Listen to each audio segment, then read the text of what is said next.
Hi everyone, it's Mike here. So today's art journal page is inspired by kind of African ethnic kind of primitive art style colours, and also a kind of motif, like a primitive kind of style of motif. I was in the mood for this kind of colour theme today, so I decided to create the backing paper on some tissue that I found in my stash. Now this paper I think is from Hazel and Ruby. I think it was actually sent to me in Happy Mail quite a while ago.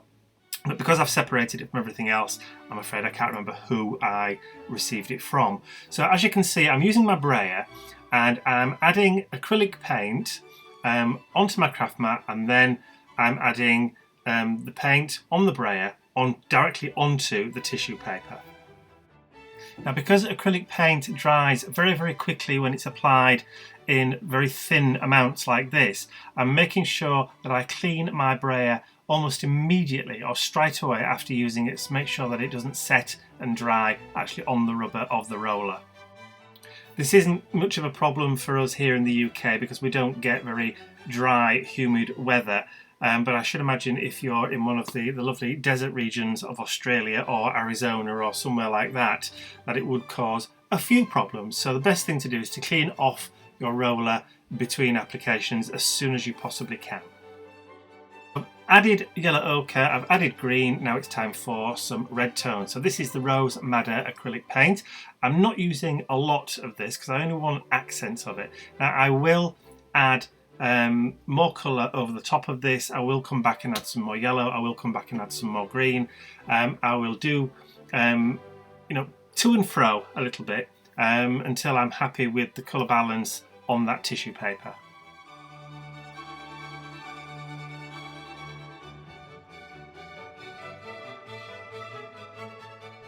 For those of you that are wondering, this is a speedball brayer, and it does have little rubberized feet that prevent the roller on one side from actually touching the surface, so you can spin it round and clean it while you've got a wet cloth on it. So it is quite a good design in that aspect, and it is quite dinky in size. It's only about 3.5 inches in length.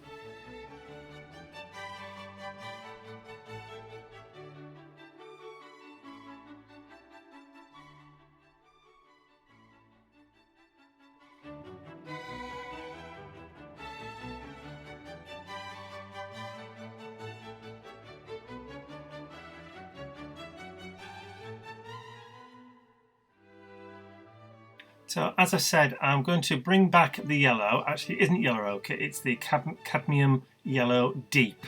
So the yellow ochre is a little bit more grey. So I'm just adding that again over the top, adding another layer over the top, and I'll just clean off the brayer again, and then I will bring back in that pale olive green.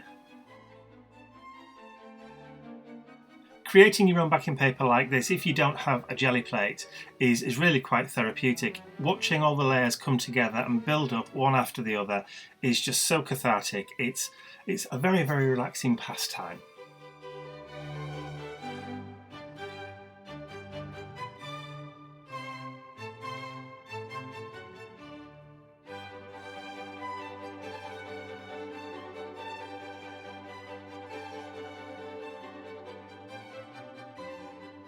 So I'm very happy with the background now, so I'm just going to clean off the roller for the last time. As you can see, I didn't manage to get all of the blue off, but never mind. And all I'm going to do then is just to bring in my heat gun and just give it a nice gentle warming, because it is tissue paper, we don't want to go too mad, and make sure it's all nice and dry before I stick it down onto my art journal page.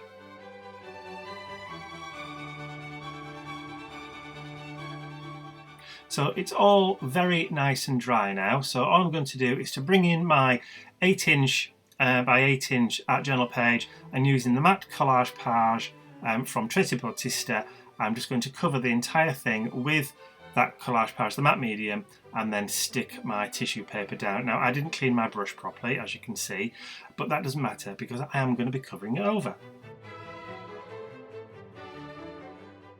So just spreading the tissue paper over the paper, and then just making sure that I've got all the edges all the way around, and just adding a little bit extra where needed.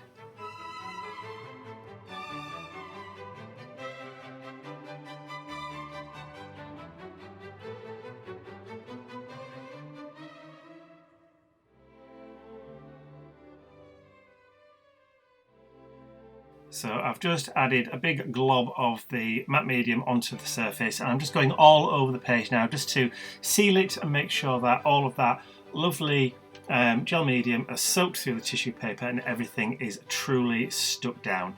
And then again, heat gun just to make sure it's all nice and dry. So while that's finishing dry, I'm going to put it to one side and I'm going to work on my main motif. Now this is a pattern that I put together on my computer, very simple. Now all I've done is just created some boxes and created 3 kind of silhouette figures, and all I'm doing is just cutting them out with a scalpel, just rounding off some of the corners to make them a bit more organic or ergonomic. I've got all 3, so I'm going to try and cut them without damaging the outer portion because I do want to create a kind of stencil effect.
So with that third one popping out just like that, you can see I've created my own homemade stencil.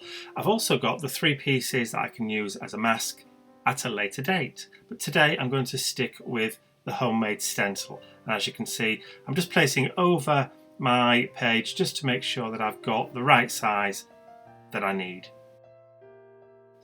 Next, I'm going to grab some more acrylic paint. So this time I've got burnt sienna.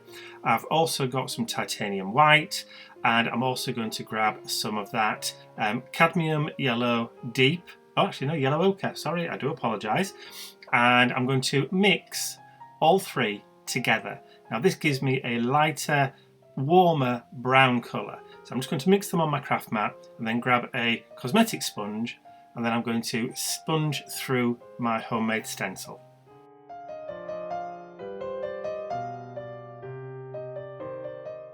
So as I'm dabbing the paint through, I'm not going quite as heavy in the middle as I am around the edges, because I do want some of that backing paper to show through a little bit in the centres of my figures.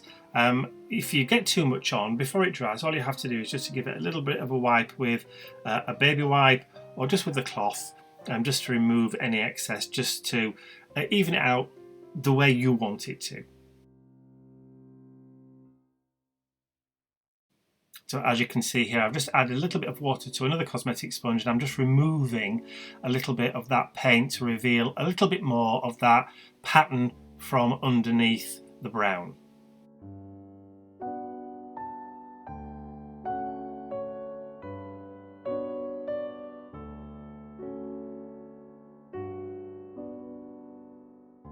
So once I'm happy, it's time to remove the stencil, take it to one side, and then bring out the heat gun just to give it a nice drying before we move on to the next step. To continue with that kind of ethnic, primitive kind of feel to the page, I have this very old stencil I've had for quite a few years called Hands Down, and this is from a company called Ross Papercrafts here in the UK. I don't even think they've got a website. It's just one that I picked up from a craft fair quite some time ago for very, very little money. But I thought it would work really, really well with this art journal page. It reminded me of those hand paintings inside the caves. I'm not even sure where they are, but you know what I mean. There are some cave paintings somewhere. They could be in France, they could be in Africa. Who knows? I'm sure somebody will tell me. But it reminded me of that, so I wanted to add those around the border of my page.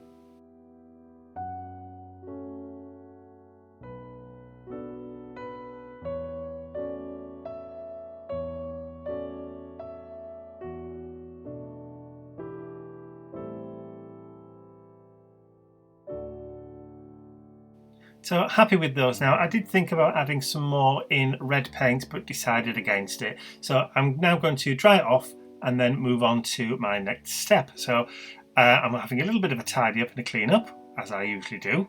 And then I'm going to get ready for my next layer. So I'm going to bring out the titanium white acrylic paint, add some more to my craft mat and add some of those very satisfying splatters. And if I wanted to make this really authentic, I'm sure those prehistoric paintings of the hands were all done by blowing paint, yellow or red ochre, or even carbon black through a straw to create the outline of the hands. So I could have done that on this, but I just didn't think about it at the time. Hindsight's a wonderful thing, isn't it? So I'm just clearing up all the remnants of those splatters, then I'm just going to bring back the heat gun to make sure that they're all nice and dry before moving on. Next up, I'm bringing out my potting soil archival ink, and using one of the blending foams I'm going to apply the ink all the way around the outside of my page to create a nice kind of dirty, grungy border. Oh, we do love a bit of grunge.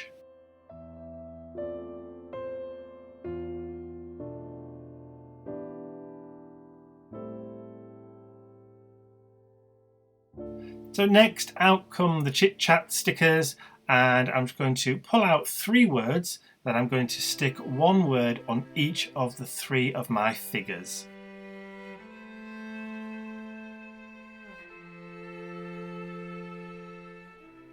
And if you can't read what the 3 stickers say, I've chosen the words "We are family." So just to try and blend in those word blocks a little bit, I've brought out the PIGMA number 3 Micron pen by SAKURA, and I'm just going to add a nice, tiny, neat little black border around the 3 word blocks.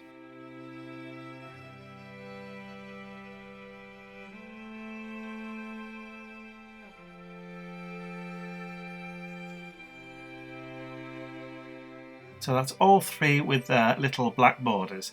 So the next step is I wanted to add a little bit of embellishment to each one. So I have my small heart hand punch from X-Cut, and I've just punched out 3 small heart shapes from some red cardstock that I have. Then I'm just adding a tiny little dot of PVA glue onto my figures. I'm going to attach a heart to each one of my primitive folk art figures.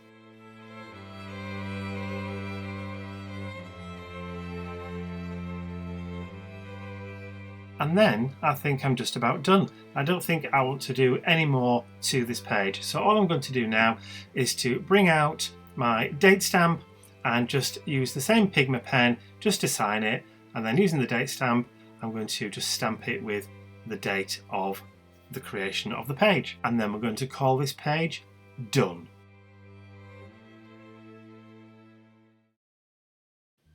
So I hope you've enjoyed watching this page come together and you've enjoyed the process from start to finish. If you have, please remember to give the video a thumbs up, share the video with all your friends, and if you haven't subscribed to my YouTube channel already, you can do so by clicking the button at the end of the video. That's all from me for today. I will see you all again real soon. Bye for now.